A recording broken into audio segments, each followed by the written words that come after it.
Hey, we got some visitors. Oh, you caught me at the worst possible moment. I think my PS1 is broken. What about what are you holding up there? PS1? No way, that's not a PS1. This is a PS1. This thing is. And this is the space-saving PS1 in its new slimmer case. This is the original slim PlayStation. No, this is the original PlayStation hardware right here. Okay.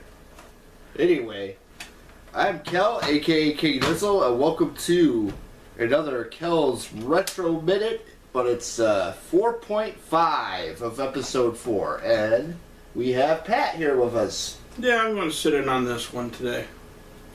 I appreciate you, man. So this is... Yeah.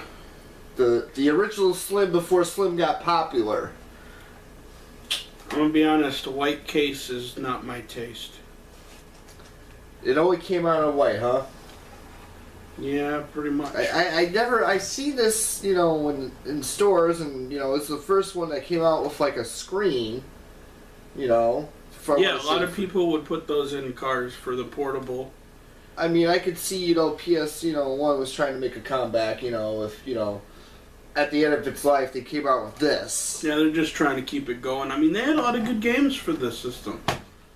Oh, yeah, no, I have no issues here, So, some of the current games, game titles I like Mega Man, plays great, like the rest of the X series finished out on the Sony and then PS2. Yeah. I mean, a lot of great games. I mean, you got Twisted Metals. Oh yeah, Twisted Metal. Oh, that was... I love being Thumper. Like, I was always that pink Cadillac, that Dumper. Yeah, right. And the ice cream truck, the clown. Yep, Sweet Tooth. Sweet Tooth. Who was your favorite? Oh, there's so many. Grasshopper, Warthog, Outlaw, Spectre. Spectre's mine. That's Rick. You heard him well. Yeah. Way over there. There was a few in the later games that had nothing to do with the first couple of games, like Club Kid. You could actually be, what's his name, Calypso? Oh man, with the nuke truck. Mm-hmm. Twisted Metal 4, right before Black. The tracks on that game were pretty sweet, especially the soundtrack. That's when Sweet Tooth took over Twisted Metal 4 instead of Calypso. Yeah. Kicked him off his own tower. Now, Pat, I'm like looking at this, and I look at the back of this. Yeah. This one has a parallel port where this one doesn't. Yeah. So... This is just video and power. That's all it is. So how would I hook up a Game Shark to that? Very good question. I personally did not have one of these. I had that bad boy right there. Apparently there's a couple other versions of this same casing, this hardware, just different, different hardware inside, but that's the last one they came out with. Two that I know of. I still have at home the last version of that with the upgraded hardware right before this came out. DualShock? Yeah, the DualShock, yeah.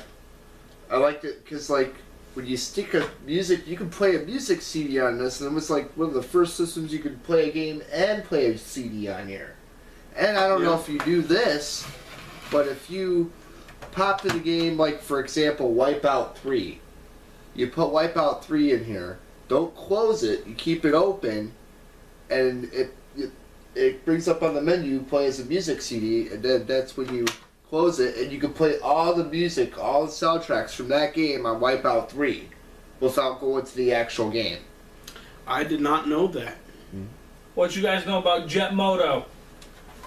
Oh, boat racing, not my cup of tea. Jet Moto. Jet Moto wasn't boats. It was jet skis. Futuristic jet skis. Mm-hmm. It's all on water. It's all don't care about. I played the hell out of 2 a lot. That's the only one I had. But yeah, this controller, the original PS1 controller. I personally like the DualShock version myself. It's AKA the Super Nintendo controller with 2 extra buttons. Right, I know.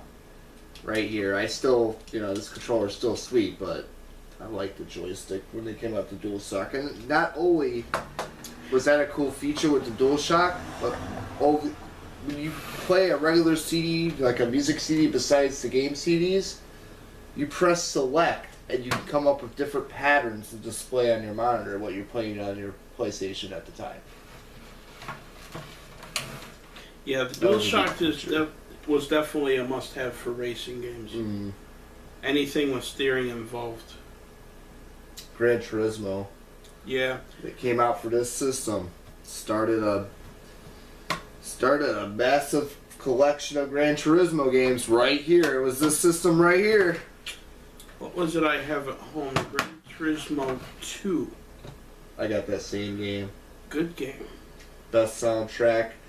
The only thing I don't like about those games, and I think many of our viewers would agree with me, is that the cars were beautifully done, beautifully rendered, no problems with them, look crisp. For the time, extremely. But the tracks, they did not spend a whole lot of time on. Whole game sucked. You don't like racing games. He's not in there. Not in this video. It's a peanut gallery. He's like our critic, our audience critic over there. Yeah, this is Science Theater. What is it? 3000. Yeah.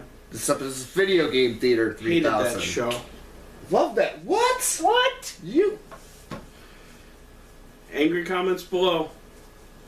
You didn't like the robot and the bubblegum machine and the human sitting there making fun of old movies, ripping on them? No, I didn't like the spotlight they had in Futurama either. For shame. They were in Futurama.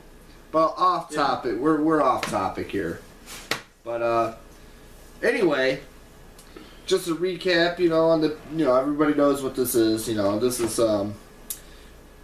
this is definitely,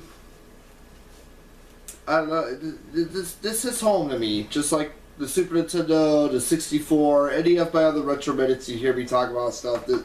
This 32-bit processor could play, games similar to the games you play on your PC, if not, a little better or a little less quality, but, most games that came out on PC, there was another copy that came out for PS1, which was cool at the time, because no one had that, the features, besides Sega Saturn and, people tried to make their own, like the Sega CD, it wasn't as good, but this kind of made it better.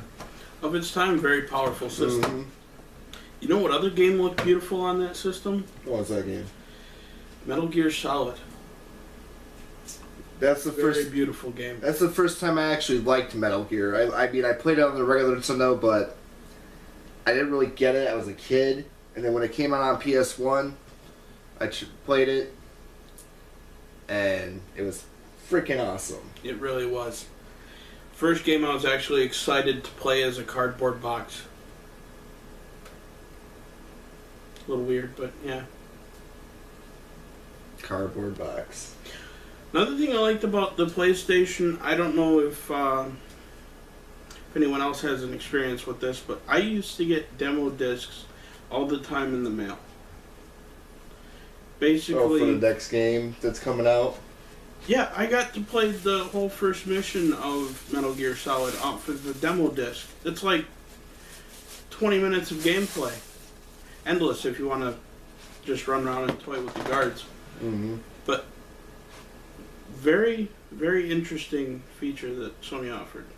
Right, and when the Nintendo 64 came out, they kind of followed suit, but they had like videos they sent to you instead of playable demos. And they had put that on the cartridge. And not as exciting as getting your hands on it and getting into the Right. game. They just built up the suspense for you, but Sony was also one of the first people to actually, do what Peter always said over here. So, but yeah. Once again, this has been another edition of Kel's Retro Minute 4.5.